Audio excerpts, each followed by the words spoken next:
Hello everyone. Tonight we're going to be reading a creepypasta. One of the first ones I had ever read. The Stitch Twins.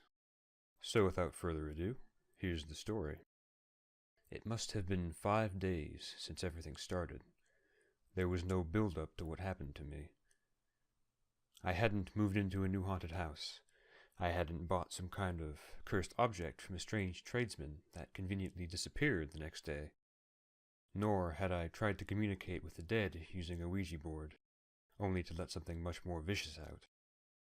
I had never even believed in such experiences before in my life. I just thought they were all fictional. I mean, I've always been a horror movie fan, but I never believed anything like that to be real. And even then, I would have never expected it to happen to myself. Everything started the day my parents left me and my sister Lucy alone in the house for the week on a business trip. Thinking about it now, maybe they were waiting for us to be alone, because you are so much more vulnerable when you're alone. Both of you behave while we're gone and stay in the house. Oh, and next time you put the ready meals in the microwave, take it out of the cardboard box and actually read the instructions. My mum sighed at both of us, remembering the mess we had made in the microwave. We were always pretty useless when it came to doing anything in the kitchen. If it were physically possible, we'd probably manage to burn cereal. And make sure you clean out that loft, Dad called, dragging his suitcase down the stairs and shoving it into the boot of the car with a grunt. After that, Mum kissed us both on the forehead, smiled, and got into the car. She always had such a comforting smile. I wish she were here with me right now. Lucy slammed the door shut behind them with a bright grin on her face. Her usually uninterested eyes suddenly sparked with a hidden mischief. "We should throw a party!" she exclaimed as I rolled my eyes. "Yes, because that isn't cliched at all," I muttered sarcastically. I would have much preferred to enjoy the peace and quiet. She pouted, placing her hands on her hips before leaning forward, spreading the grin across her face further. "Just because you have no sense of fun," she sneered. "I do too have a sense of fun," I scoffed, "and it's called reading." I pushed up my glasses with my forefinger as they slipped down my nose. She just shrugged and span around, tossing her dyed blonde hair with her. Regretfully, I never really liked my sister. "We better go and sort out that loft." It took an hour to convince her from her distraction known as boyfriend, who she was texting. Well, by the look on her face, it was probably more along the lines of sexting. Not that I would ask for details. To finally go up into the loft. I pulled down the stepladder and, of course, being the male, I was sent up there first. Lucy handed me a torch as I climbed up into the blackness, being hit violently with a musty smell. I hated the sheer darkness of the loft. It was dense and made me feel as if the room itself, along with everything in it, was just painted black. We never used the loft for anything but storage, as the floorboards were still weak and the room was not insulated. Of course, as soon as I pressed a hand on the ground to pull myself up, the wood creaked an unsettling cry, and I nearly dropped the torch in my hand. With an icy breath, I switched on the light, seeing nothing but piles of boxes covered in cobwebs and layered with dust. I pulled myself up, resting on my knees. I moved the light around. It was ominous when all you could see of a room was a line from where the torch was shown, as everything else was shrouded in darkness. You never could know what exactly was up there. Even if you could move your light source fast enough, there was nothing saying that the thing up there wouldn't just disappear back into the darker areas or hide behind a box, only to watch you from a distance. I pointed the torch at the ceiling, in which an old rusty lampshade without a bulb was rocking steadily back and forth gently. It made me wonder why it was doing that, because there were no windows in the room, so no breeze. Nor was there anything big enough in the room to catch it. That was when the scuttling came. An unexpected chill coursed down my spine, and out of instinct I flashed the light around to where I believed the noise to be coming from. I saw nothing. I jumped with a quiet shriek as I heard footsteps coming up the ladder. It took me longer than it should have to realize that it was just my sister. I bit back a sigh of relief as I turned around to see her head poking up from the hole. "You're such a wimp," she laughed, shining her own torch in my face, clearly seeing the expression of panic I had plastered all over it. I moved out of the way so she could crawl up here, still with a look of amusement. If you're wondering what that noise was, it was probably just a mouse, she commented nonchalantly, gazing around the space with curious eyes. I didn't say anything back, believing she was probably right. We shuffled across the continuously screeching floor until we reached the first pile of boxes.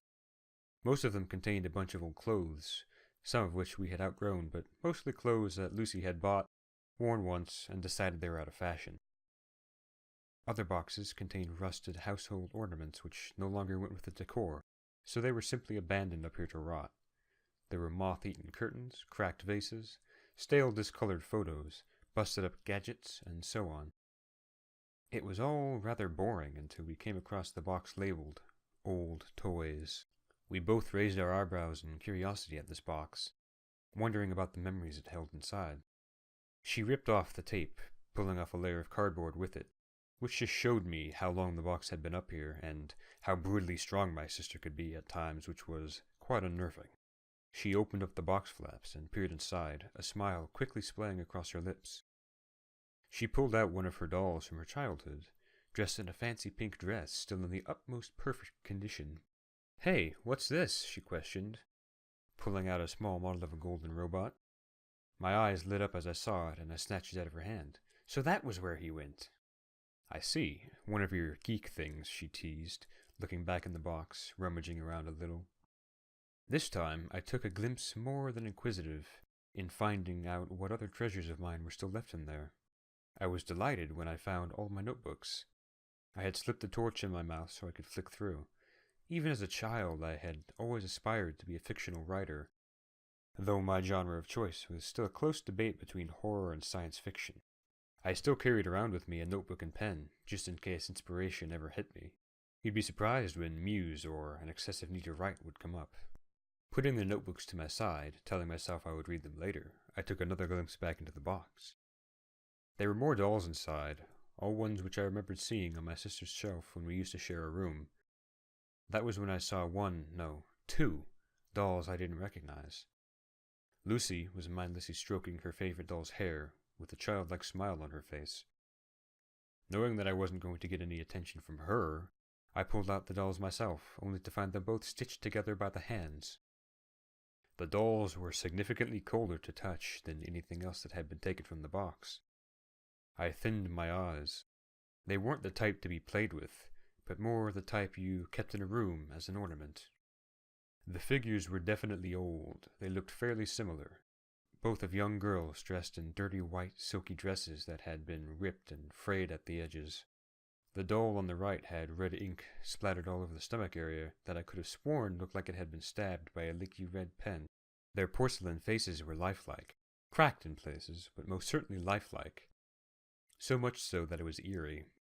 I brushed the dark matted hair out of the face of the doll on the left to see that someone had gone over the eyes in a black marker pen so ferociously that the original paintwork of the eyes could no longer be seen. The ink must have been wet at the time, as it had dripped down the rest of its face. If I didn't know any better, I could have said that the figurine had been crying.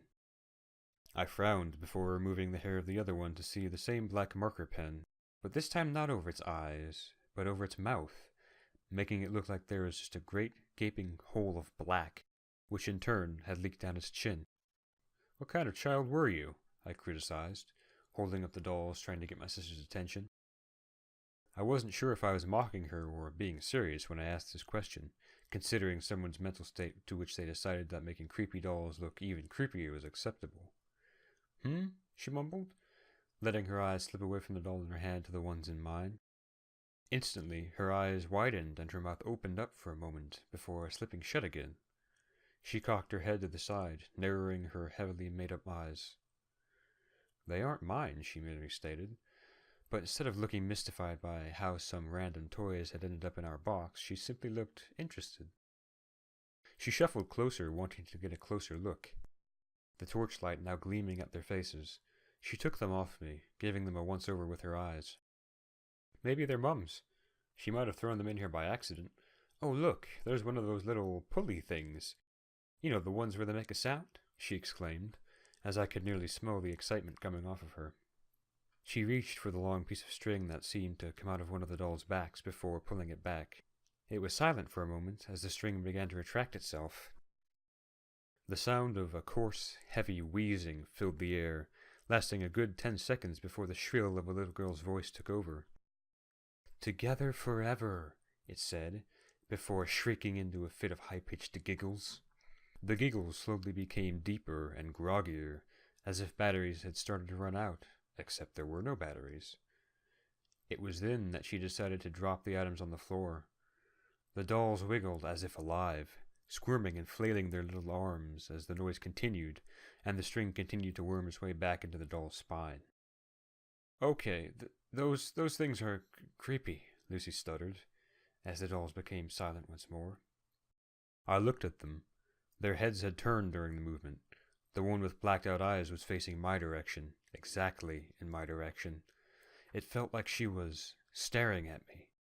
I couldn't help but imagine if I had moved around the room, the face would follow me. What was weirder still was that the other doll with the concealed mouth was facing my sister. Her eyes stared briefly at the one facing her before she looked at me. Maybe we should finish this off tomorrow, eh?" she announced, her voice tinged with fright. I nodded at her, utterly speechless myself. I took down my notebooks and she took down her favorite doll. I spent the rest of the evening reading through my old work, smiling at my own imagination. I always had a good one. Lucy was jittery, talking at me, making up rational ideas about how the dolls got into the box. I told her to do something else and take her mind off it. She eventually did and spent 3 hours on the phone calling up the boyfriend. I had convinced myself there was nothing to be afraid of. They were just dolls. I was right about one thing in the end. They were just dolls, but what was to fear was what the dolls had brought along with them. I slept uneasily that night, not because anything was keeping me awake, but I just felt something churning up in the pit of my stomach. It was a nervous feeling, like the feeling you get when you are anxious about something the next day. Eventually, however, I did manage to fall asleep. My alarm went off as usual, 8 a.m. I always liked to get up early, even when there was no school. I turned over as usual, stretching my arm out to find the button on the top of the alarm clock. I thumped my hand against the wood of my bedside table and slid it across, trying to find the blasted thing. I had just woken up and didn't have my glasses, so everything was blurry and unfocused. It took a moment of hopelessly tapping the wood for me to finally put my hand on something. Whatever it was cold. I slid my fingers across it before starting to feel some silky material. My breath caught in my throat as I sat up with a start. I reached towards my other bedside table for my glasses and quickly slipped them on. I blinked, turning back around, letting my vision come into focus. But there was nothing. Nothing but my violently ringing alarm clock. I sighed, reaching over to turn it off before it decided to wake up my neighbors down the street. As I leant back, I pressed my hand down on the covers only to feel a lump which certainly wasn't myself. I felt around for a moment before slowly turning my head and quickly peeling back the covers. The dolls were lying there next to me, their faces both staring right at me as if to say, "You found us." I shot out of bed, picking up the dolls and darting towards my sister's room down the hall, assuming this was some kind of joke she decided to play on me. I knocked on her door repeatedly, telling her to get up. She eventually opened the door with a yawn. Her usually perfect straightened hair stuck out in various directions, and hints of yesterday's makeup that didn't all come off was still present on her skin. "What did you do this for?" I questioned irritably, shoving the figures in her face. Her face contorted into that of genuine confusion. "Why did you bring those things down with you?" she asked, gesturing for me to take them out of her sight. I frowned at her before realizing that she wasn't joking with me. If she hadn't brought them down, then who did? "What should I do with them?" I uttered, exhaling heavily. "You can put them in my drawer for now," she said. "We'll throw them out later." We had breakfast after that. If there was one thing we could make correctly, it was toast. I sat eating my slice of toast, writing in my always carried around notebook about the dolls, considering how they would make a great addition to any horror story I may have one day written. I slipped the notebook back in my jacket pocket, along with the pen once I had finished. We ate in silence for a while, until we heard a strange noise coming from upstairs. We both craned our necks to look at the ceiling above us. We were directly below Lucy's room. There it was, quick little footsteps, as if someone were darting across the floor above us. We then turned to look at each other in horror, mutually agreeing with each other that we had no choice but to investigate. Of course, we had a choice. We could have ignored it, gone about our daily routines, but who does? Curiosity truly was a jerk. We crept up the stairs. Lucy held in her hand a kitchen knife. She asked me to take one too. I refused, stating that I was too clumsy and would probably end up hurting myself. We made it to Lucy's room. I half expected that there was probably someone in there, robbing us. But when we eventually opened the door, we were met with a very different sight. The row of teddy bears across her shelf were now all stitched together in one big line, from each paw to the next. Everything on her vanity table was stacked up playfully in a tower only a movement away from toppling over, the bedsheets and pillows all positioned to make a little den over the bed. The music box was open and playing that familiar tune while the ballet dancer span around on the spot. Her white walls were scribbled on with crayons. Tens of small pictures of two little girl stick figures, with their hands clasped together, were repeatedly drawn across the paintwork with the phrase, "Together forever." Lucy dropped the knife, nearly stabbing herself in the foot if she hadn't moved away in time. I scrambled over to the drawer, yanking it open to see the two dolls in the exact same position as when I put them in there. I closed it again before turning to face my sister. "I think someone's messing with us. It wouldn't be the first time one of your mini exes has come around and tried to play a prank on you like this," I elucidated, crossing my arms trying to make sense of it all. "Yeah, that's probably it. It's probably Dylan. I mean, I only broke up with him last week. He's really possessive and he does have a little sister," she muttered with a nod, seemingly okay with the idea. The window in her room was still open from the night before, and there was an easily accessible route to her bedroom window via the shed right next to it. It was that night that things had really started to get weird. I had fallen asleep again with that uneasy feeling along with a growing headache. I had a strange dream. I found myself in a forest I didn't recognize. I was being led through it hand in hand with a little girl. She must have been about 10 years old, with dark hair that was nearly black, pale skin, and a chalk-white dress that fluttered in the breeze. Her hand gripped tightly in my own that, even for her size, was beginning to feel painful.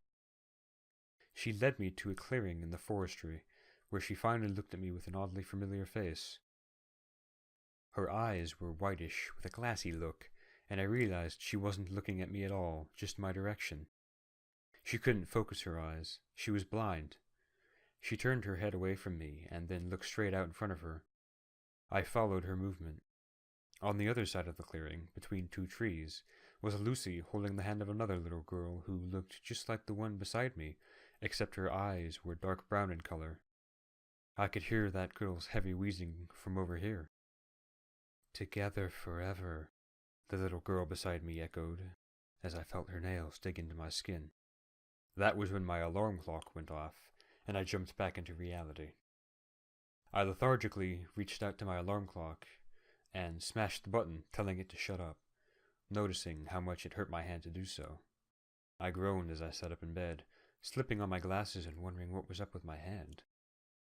I was utterly astounded and uncontrollably terrified when I saw the problem that my jaw dropped and my heart stopped for the briefest of seconds. In the palm of my hand was stitched, in the shape of an eye with black thread.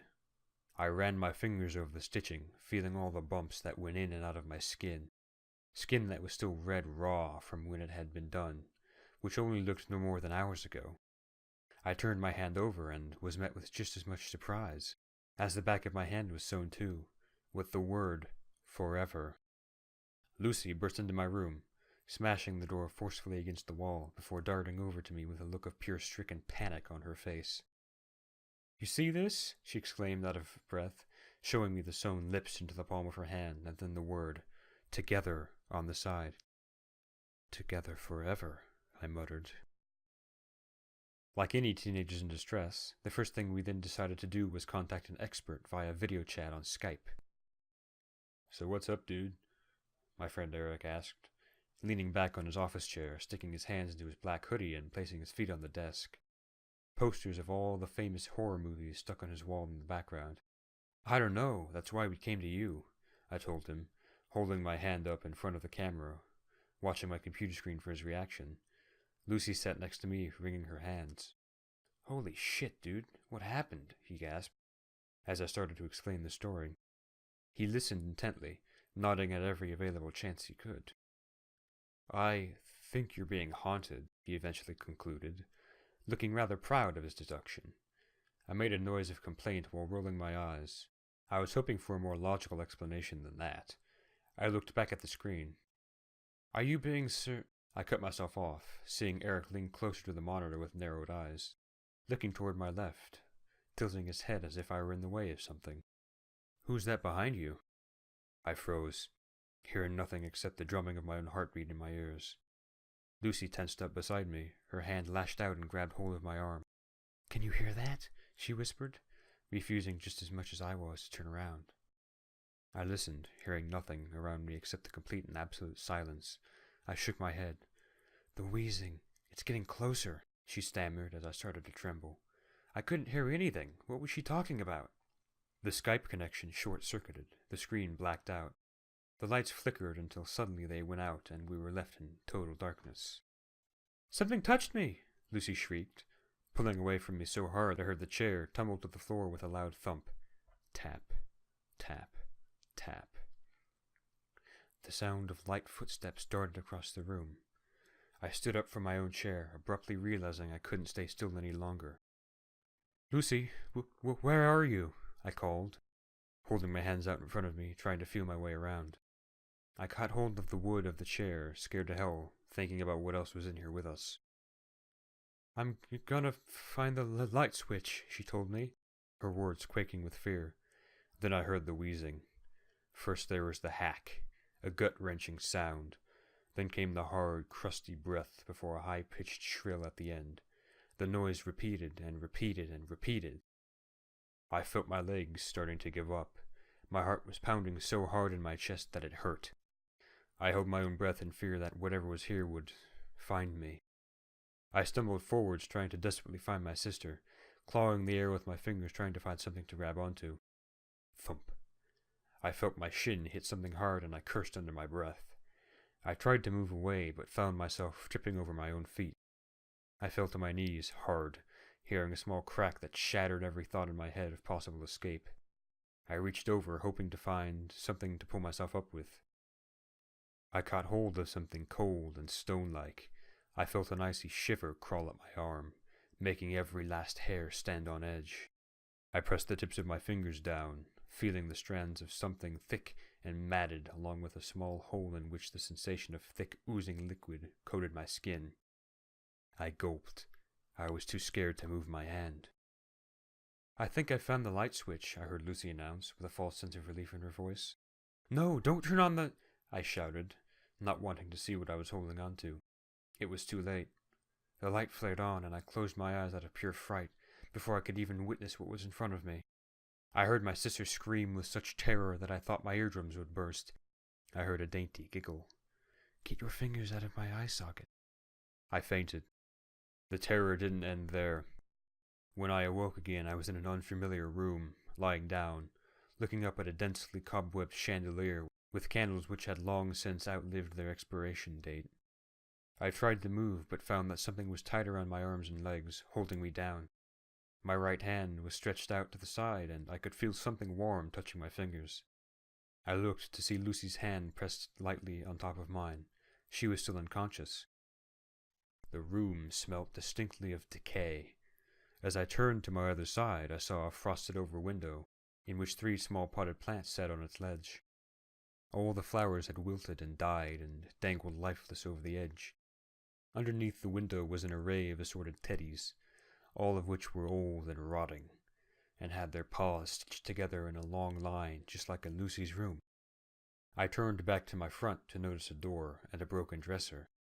On top of the dresser sat the ominously staring dolls. "Lucy! Lucy!" I whispered, tapping her hand with my fingers, trying to get her attention. It took a few moments to arouse her. She panicked for a moment, trying to pull herself free of her bonds before giving up with a whimper. "What are these, vines?" she muttered, as the door to the room creaked open. We both held our breaths for what was about to come, as 2 little girls scuttled into the room. Both had matted black hair that clung lifelessly to their faces. Both had gray porcelain faces, with cold, cracked skin. Both wore raggedy, once white dresses that were now stained with dirt. They were holding hands, their fingers interlocking with each other, bound with thick, black stitching and snaring them both together by skin. The one on the right had no eyes. Instead, she had gaping black holes that dug deep into her skull, with a dark oil-like substance that trickled like tears down her face. The other girl breathed heavily from the cavern of her mouth that didn't exist. There were no lips, no teeth, no tongue. Just a black hole with more of the murky ooze substance dripping down her chin like drool. She wore the dress with the big, red, bloody stain in the middle. The eyeless girl grinned, before getting onto her knees, pulling the other one with her. They kneeled between us both. The mouthless one held a long, rusty needle with a long lace of black thread in between two bony white fingers. "What are you doing?" I managed to spurt out, as the eyeless girl turned and grinned at me. "Together forever," she said. The mouthless girl moved unnaturally fast, holding down mine and my sister's hands forcefully. She bent our fingers over each other, much to our own protest, until we were holding hands just like they were. Then, without another second, the stitching began. I felt my fingers being forcefully attached to the skin of my sister's. I could feel the red-hot needle pierce my flesh, and the blood run warmly down. Lucy was sobbing quietly. As the needle tip caught the edge of my forefinger, I shrieked in agony. The eyeless girl turned to face me, her eyebrows lowered into a disapproving frown. She raised her finger to her lips, leaned forward, and proceeded with a shh. I was relieved when she had finished her work. Sitting back to admire her masterpiece, I couldn't move my fingers. Even if I could, I wouldn't have wanted to. Every inch of my hand stung from the past sensation of the needle. The girls moved once again, crawling over to my sister. I only dared to watch for moments as Lucy's lips were held together with small fingers, before the rusty piece of metal was dug inside. I turned away, but was unable to stop the sounds from penetrating my ears, from penetrating my mind. Every muffled screech, every strained cry, and every spasm of muscle banging across the floor. I had looked back only when the height of the noise had died down. Lucy laid, shaking, blood oozing from her battered lips down her chin. The sight was pitiful, and I felt so sorry for her. It was then, when I saw the mouthless girl hand the needle to the eyeless one, that I knew it was about to happen to me. Oh God, no! I ragged at the vines trapping my arms and legs, desperate to break free, but no matter how much I struggled, the bonds would not give. I watched the girl crawl towards me, her face inches away from mine that I could feel her raggedy hair brush against my cheeks, and some of that black, oozing liquid drip on my face. I wanted to turn my head away, but I found it impossible to stop looking into those caverns for eyes. She raised the needle into the air, and I watched it come closer towards my watering eye. Then everything went dark. It was when I heard a desperate, muffled mumble, and was shaken forcefully by the shoulders that I was awoken. I tried to open my eyes, but they were stuck. My eyelids pulled heavily over my eyes and painfully sewn together. The absence of light made my chest constrict painfully. I was blind. I never knew how frightening the dark really was until that moment. I felt a tear glide down my face and over my lips. The tear didn't taste salty, it tasted metallic. I felt helpless. The only comfort I had was Lucy's hand. At least I knew that she wouldn't leave me. She couldn't leave me. My ears were on overdrive. Every sound made echoed loudly in my head. The dripping of water from the ceiling onto the floor. The scraping of fingernails against wood as my sister tried to move. I could hear every gritty breath my sister made as she tried to breathe, and it almost started to sound like wheezing. I noticed the lack of bounds tied around my arms and legs and raised a hand straight to my face over the rough thread that made the word black. I hesitantly tried to pull on the end, wanting to remove it, but it hurt. It hurt too much to try. They were sewn so tight that if I pulled the thread out, I would have yanked my eyelids off as well. Are they still here?" I asked, quickly remembering that she couldn't answer. "Click your fingers twice if they're gone, once if they're still here," I told her, my voice barely a whisper. Click. I tensed. Click. A wave of relief washed over me as I let out the breath I had been holding. "We have to get out of here," I uttered, tugging on my sister's hand. She made a mumbling sound before pulling me to my feet. My knee hurt and I found it hard to stand. I don't know how long it took us to get out of that building, but the next thing I remembered was the sound of crushing leaves and snapping sticks, as we must have entered some kind of forestry area. I held my other hand out, running my fingers across prickly tree bark, jagged leaves, and every so often a pointy thorn. Lucy never stopped pulling me. She just kept on walking. Even when thunder struck and the rain started to pour and we both became cold and wet, she never stopped walking. I never stopped walking either, never stopped stumbling. The thunder grew louder, like the sky itself was angry. I knew we were lost. Lucy had been sobbing for the last 2 hours non-stop. I was so surprised when she stopped that I walked into her shoulder. Just as I stumbled on my feet and fell backwards, dragging my sister along with me, there was a crash of loud lightning. We both hit the floor. Then a deafening bang resonated, only inches away from us. I heard branches of a tree snap off. Lucy stifled a scream. Only part of the high-pitched noise cracked out from the small holes in her lips. All I heard then was a sickening squelch, a brutal crack, a loud splatter, and then gurgling. A liquid splashed against the side of my face and ran down my cheek. "Lucy?" I stuttered. There was no response, only the sound of gurgling. I rolled onto my side, pressing my hand up her arm and noticing it spasm under my touch. I traced my fingers upwards until they started to get wet. My hand started to shake and then I touched it. I noticed the feeling straight away, considering I spent the last few hours getting used to its texture. A tree branch. I could feel the liquid pouring out from where it had impaled my sister. "No," I whimpered, as everything went silent. I was alone. I lost track of the time I spent stroking her long, silky hair, weeping. Her hand was cold by the time I had stopped. My knee by this point had gotten worse, and I knew I couldn't stand, and I especially couldn't drag my sister with me. So here I am now, writing the account of my story in my notebook.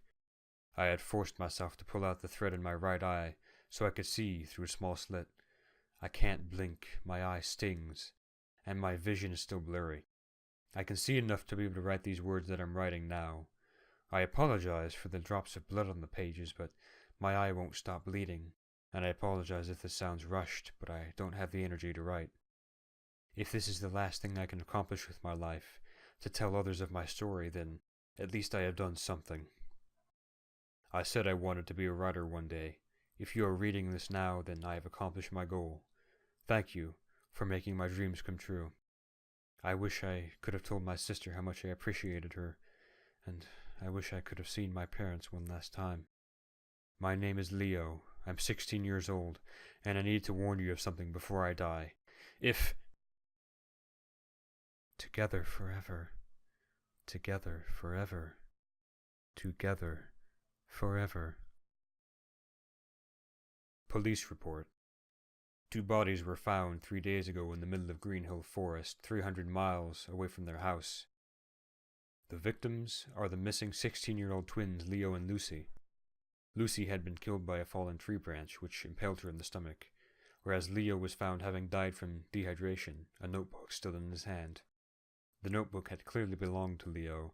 The first 20 pages were written with what was matched to be Leo's handwriting, filled with general notes and random scribbles which were incoherent. After that, the handwriting was still matched as Leo's, but became increasingly more illegible, but followed an account of what appears to be his interpretation of what happened up to his death. The blood on the pages was also a match to Leo's. The words "together forever" were found on every page after the account, until the last 2 pages where the handwriting changed to a more childish and girlish kind. The passage written was something like a fairy tale. Once upon a time, there lived 2 10-year-old princesses. Their names were Alyssa and Alicia. They lived in such a pretty, big white castle in the middle of a big forest. At first, they were sad because they weren't like all the other children. Alyssa was born blind and Alicia mute. The sisters loved each other very much and did everything together. They played dolls, made flower crowns, and read stories. Alicia was Alyssa's eyes and Alyssa Alicia's voice. They were so close that they felt even their teddies and their dolls should be together forever too, so they stitched them all up. Then one day they decided they didn't want to be apart either, so they held their hands together and stitched them too. It hurt a lot when they did, but then they knew they would always be by each other's side. The mummy and daddy got mad at them for doing it and tried to split them up. The girls got upset and ran away into the forest, but they got lost. There was a bad thunderstorm that night, and lightning struck a nearby tree. The branch broke away from the bark and fell, impaling poor Alicia in the stomach. Alyssa cried and cried, telling her sister that they would be together forever and ever and ever. Then eventually she, too, died, curled up next to her sister, both with smiles on their faces. They will always be together. 2 dolls were also found next to the bodies, stitched together at the hands, both exact replicas of Leo and Lucy.